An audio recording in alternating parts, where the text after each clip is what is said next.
Despite its promise, there's plenty of concern about our AI future. But in towns across America, one issue is already front and center. Here's Robert Costa. Archbald is a little corner of northeastern Pennsylvania, where coal used to be big business. But now, there is a new boom: data centers. There are multiple projects happening at the same time. So we're not just looking at one, we're looking at many. Yes.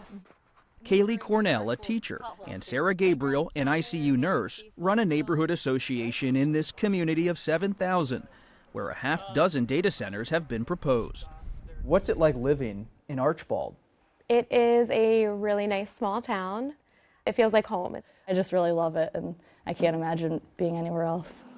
But they and others are alarmed about the possible impact on the environment, their electric bills, and the town's character. It's going to just completely change the landscape. Anywhere there's trees, there's probably not going to be any longer. We'll stop it if we can help it. Stopping it won't be easy. Demand is huge. Tech companies say they need these massive structures full of computing power to fuel the AI revolution.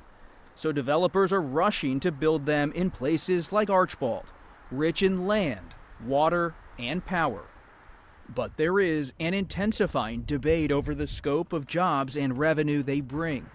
And many communities are on edge about rising electric utility bills. Get out of here! We made up our minds. Go home. In Archbald, the push to slow things down has upended local politics, and one project has hit a roadblock. You didn't expect to fight against AI superpowers in the global economy? Yes, and the correct. development of We Archbald? don't want to be. No. No. Yeah. So this wasn't part of the plan? No, No, not at all. No. And we're not against AI data centers, but because the industry is so new and unregulated, it is concerning that if we just keep moving forward, we're going to get to a point where, like a point of no return. Elsewhere, data centers are already a way of life, with more than 4,000 and counting in operation across the country, and many more going up around the world.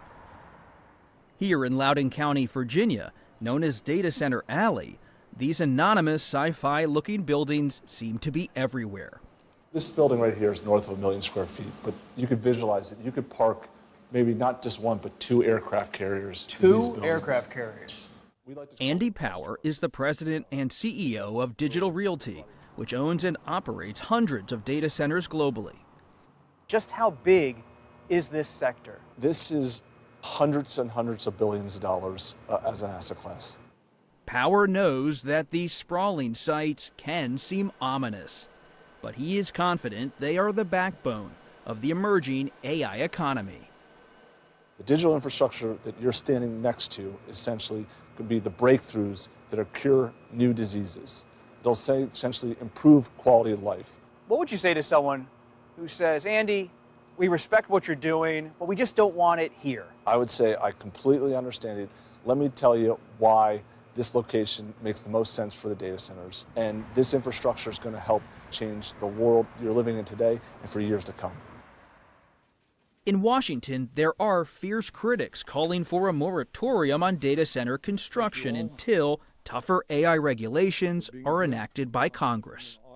I fear that Congress is totally unprepared for the magnitude of the changes that are already taking place. But President Trump and many Republicans say data centers are vital for our future economy.